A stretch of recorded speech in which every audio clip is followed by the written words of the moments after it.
On parle souvent de ces moments de bascule dans une vie, ces événements qui nous forcent un peu à nous réinventer. Mhm. Mais là, on a entre les mains aujourd'hui un témoignage qui va bien au-delà. C'est l'histoire d'une transformation, mais une transformation si profonde qu'elle ne change pas seulement la personne. Mais aussi sa place dans le monde, en quelque sorte. Exactement, sa contribution au monde. On va donc se plonger dans le récit très personnel d'un consultant d'entreprise. Un homme habitué à décortiquer les organisations de l'extérieur et dont la vie est complètement bouleversée par un grave problème de santé. Mhm. Et notre mission, ça va être de comprendre comment cette épreuve l'a mené d'un rôle d'observateur à celui d'enseignant au cœur même du système de santé qu'il a subi. Ce qui est fascinant dans ce parcours, je trouve, c'est que c'est une sorte d'expérience de laboratoire involontaire. Oui, c'est une bonne image. Prenez un expert des systèmes, quelqu'un dont le métier est de comprendre les rouages d'une organisation, avec distance, et plongez-le de la manière la plus brutale qui soit, au cœur du système le plus complexe, le plus intime, celui du soin. Ce n'est plus un cas d'étude, c'est sa propre vie. Voilà, c'est vraiment cette collision entre son regard de professionnel et son vécu de patient qui va créer une étincelle totalement inédite. Alors, pour bien saisir l'ampleur de cette collision, il faut peut-être commencer par le commencement. Qui il était avant. Oui. Le texte nous dresse un portrait très clair de ce consultant. Il dit en substance que pendant longtemps, il a accompagné des entreprises. Son but, c'était de comprendre leur culture, leurs forces, leurs fragilités. On imagine tout de suite la posture, Exactement. L'expert qui arrive, qui observe, qui analyse, avec une certaine distance critique. Un rôle de maîtrise, en somme. C'est un état d'esprit très particulier, celui du consultant. Il y a cette idée d'objectivité, ce regard extérieur qui est censé voir ce que les gens à l'intérieur... Ne voit plus. Exactement. C'est une position de pouvoir, même si c'est un pouvoir d'influence. On détient les outils, on pose le diagnostic, on co-construit le plan d'action. Le système est un objet d'étude. Voilà. Et cette posture, c'est précisément ce qui va voler en éclats. Et ce qui est intéressant aussi, c'est que cette posture, elle implique des angles morts. À force de regarder les systèmes, les process, Les organigrammes, on peut finir par oublier la réalité vécue. oui, la réalité des individus qui les composent. Il était par définition celui qui n'était pas dans le système. Exactement. Il avait le luxe de la distance, un luxe qu'il est sur le point de perdre et de la manière la plus radicale qui soit. La rupture est d'une brutalité saisissante. Le texte l'évoque avec des mots très courts, presque cliniques, qui claquent. Puis un jour, tout s'est arrêté. Un deuxième infarctus. Brutal, sans préavis. Waouh. On ressent le choc, la rainette, et c'est là que le basculement s'opère. Il a cette phrase d'une symétrie parfaite qui résume tout. Laquelle? Du jour au lendemain, je suis passé de celui qui observe à celui qui est observé, de celui qui questionne à celui à qui l'on annonce. Au-delà de la puissance de la formule, ce qui se joue ici, c'est une dépossession. C'est une perte d'agentivité totale. Oui, le mot est juste. Toute son identité professionnelle était bâtie sur le fait d'être le sujet de l'action, celui qui observe, qui questionne. Et soudain, il devient l'objet. Son corps devient un territoire que d'autres analysent. Ces questions n'ont plus la priorité. C'est ça. Il reçoit des annonces qui décident de son avenir. C'est presque une forme de violence symbolique, non? Pour quelqu'un dont le métier est de maîtriser l'information, se retrouver dans une position où on la subit passivement, c'est... C'est un renversement total, absolument. Mais, et c'est là que ça devient passionnant, c'est aussi paradoxalement le moment où ses compétences de consultant deviennent, plus utile. d'une certaine manière, oui. Il est forcé de faire sur lui-même et sur le système qui l'entoure le travail d'analyse qu'il faisait avant, sauf que cette fois, il le fait de l'intérieur, Sans aucun des outils de contrôle. sans distance. Sa curiosité, son regard analytique, ils ne disparaissent pas.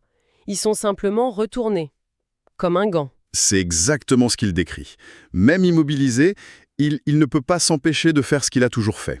Il écrit « Allongé sur un lit d'hôpital, j'ai continué à regarder. Autrement. Ce autrement est la clé de tout. » Oui. Ce n'est plus le regard du consultant qui cherche des failles à corriger pour améliorer la productivité, quoi. C'est un regard qui cherche à comprendre l'expérience humaine. Et ce regard, il va lui révéler une dualité qui est, je crois, au cœur du soin moderne. D'un côté, il voit une excellence qu'il admire. Il parle de la compétence médicale, de l'engagement des soignants. Il ne remet pas en cause l'expertise technique. Au contraire, il est le premier à en reconnaître la valeur, c'est elle qui lui sauve la vie après tout. Mais de l'autre côté, il découvre une autre dimension, avec une acuité que je pense, seule sa position de patient peut lui donner. Hum. C'est, je cite, « l'impact immense d'un mot, d'un regard, d'un silence. Des détails. Voilà, des détails qui, pour le consultant qu'il était, auraient peut-être été classés dans la catégorie communication interpersonnelle, une petite ligne dans un rapport. Et là, il réalise. Que ces détails ne sont pas du tout secondaires. Ils sont centraux. Et ça, c'est une prise de conscience fondamentale.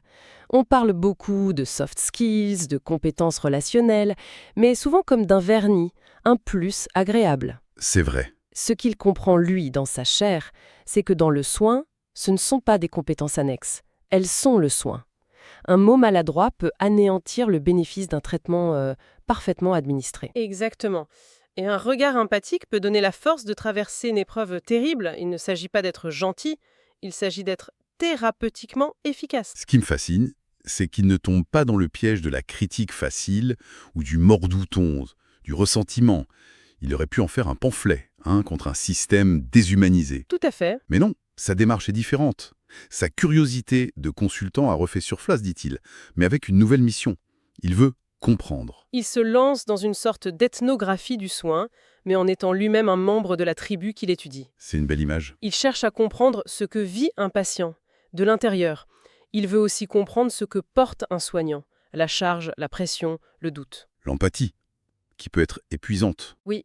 Et enfin, ce qui se joue réellement dans une consultation, au-delà de l'échange purement technique, c'est une démarche d'une immense humilité, finalement. Il ne vient pas avec des réponses, mais avec des questions affûtées par son expérience. Et cette démarche, ce regard si particulier, il finit par être remarqué. C'est peut-être l'un des points les plus forts du récit. Ah oui. Ce ne sont pas des administrateurs ou des théoriciens qui le repèrent. Ce sont les soignants eux-mêmes. Le texte dit que ce regard un peu différent a conduit les équipes à me proposer d'intervenir. C'est une validation extraordinaire, ça. C'est le système lui-même qui reconnaît qu'il a quelque chose à apporter. C'est la preuve que le système est conscient de ses propres limites, non ? Complètement. Les soignants sur le terrain, ils savent très bien qu'il y a un décalage entre ce qu'ils apprennent dans les livres et la complexité des interactions humaines. Bien sûr. Mais ils n'ont ni le temps, ni parfois les mots ou la perspective pour théoriser ça et le transmettre. Et en lui, ils voient quelqu'un qui a vécu l'autre côté du miroir. Et qui possède les outils intellectuels pour analyser et verbaliser cette expérience. Voilà. Il est le chaînon manquant. C'est comme ça qu'il se forge cette nouvelle identité. Une identité assez improbable, finalement. Il le dit bien. Aujourd'hui, je ne suis ni médecin, ni formateur classique. Alors il est quoi ? Il se définit comme un patient formateur. Et pour décrire ce rôle, il emploie une métaphore que je trouve magnifique. Laquelle ? Un passeur entre deux mondes. C'est une image très juste, mais qui est aussi porteuse d'une certaine complexité, je pense. Un passeur, c'est celui qui connaît les deux rives, mais n'appartient pleinement à aucune. C'est vrai. Il y a un risque d'être vu comme un traître par les patients, genre il est passé du côté des médecins, ou comme un amateur par les soignants. Il n'est pas médecin, que peut-il nous apprendre ? Alors, comment le texte suggère qu'il a évité cet écueil ? Qu'est-ce qui le rend légitime, en fait ? Sa légitimité vient précisément du fait qu'il ne prétend pas être ce qu'il n'est pas. Il ne donne pas de leçons de médecine. Non. Il ne critique pas la technique. Sa mission, en tant que passeur, c'est de traduire. Il traduit le langage non verbal de la peur du patient en concepts compréhensibles pour un futur médecin. Et inversement. Et inversement, il traduit la pression du soignant en une réalité tangible pour d'autres. Il ne juge aucun des deux mondes, il les met en relation. Il injecte une dose d'humanité, non pas comme un sentiment vague, mais comme une donnée analysée, un savoir transmissible. C'est ça qui est nouveau. Et tout ce cheminement de consultant à patient, puis de patient à passeur, ça aboutit à une conviction, une thèse centrale qui est, je crois, le cœur battant de son témoignage. Il l'affirme avec une force tranquille, je crois profondément que l'écoute n'est pas une compétence secondaire, elle est un acte de soin. Cette phrase, elle semble simple, presque évidente, mais elle est en réalité révolutionnaire dans un système souvent obsédé par les actes techniques, mesurables, facturables. Ouais. Dire que l'écoute est un acte, c'est lui donner le même statut qu'une prise de sang, qu'une prescription. Qu'un geste chirurgical. C'est ça. C'est affirmer que c'est une intervention qui a un effet thérapeutique concret. C'est une affirmation très forte. Mais concrètement, dans un système de santé sous pression où chaque minute compte, est-ce que cette idée est réaliste ou un peu utopique ? C'est la question cruciale. Comment cet acte de soin se traduit quand un médecin n'a que 10 minutes ? Et je pense que la réponse de l'auteur serait que l'écoute efficace ne prend pas forcément plus de temps. Elle utilise le temps différemment. C'est-à-dire ? Une écoute véritable, en début de consultation, peut faire gagner un temps fou. Elle permet de valider la souffrance du patient, ce qui le rend immédiatement plus coopératif. Elle permet de recueillir des infos essentielles, des signaux faibles. Que le patient n'aurait pas mentionné sinon. Exactement. C'est un investissement, en fait. C'est donc un outil de diagnostic?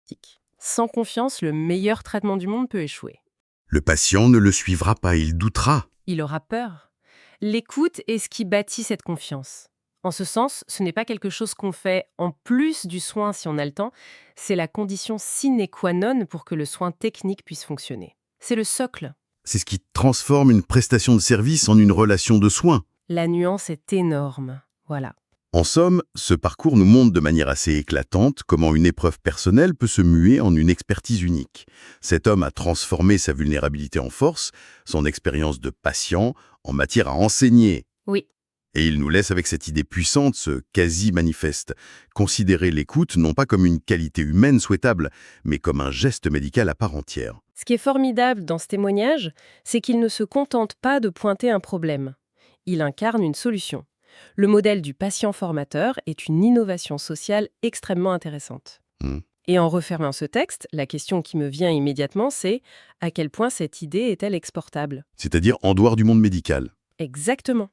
Le texte est centré sur le soin, mais le principe est universel, non?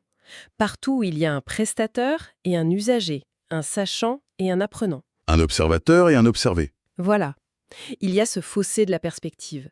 Pourrait-on imaginer des élèves formateurs qui interviendraient dans la formation des enseignants pour leur faire toucher du doigt la réalité de l'ennui, de l'anxiété ou de la passion d'apprendre? Ou des usagers formateurs dans les services publics pour expliquer le labyrinthe administratif et l'angoisse que ça peut générer face à un agent qui applique des procédures. Ou même des clients formateurs dans les entreprises qui iraient au-delà des sondages pour raconter l'expérience vécue d'un produit. La question que ce texte nous laisse en suspens, c'est peut-être celle-ci. Oui. Dans quels autres domaines de notre société avons-nous ce besoin urgent de faire dialoguer la carte et le territoire, de réintégrer la parole et le vécu de celui qui est au bout de la chaîne, non pas comme une plainte à gérer, mais comme une expertise essentielle à la formation de celui qui est au début?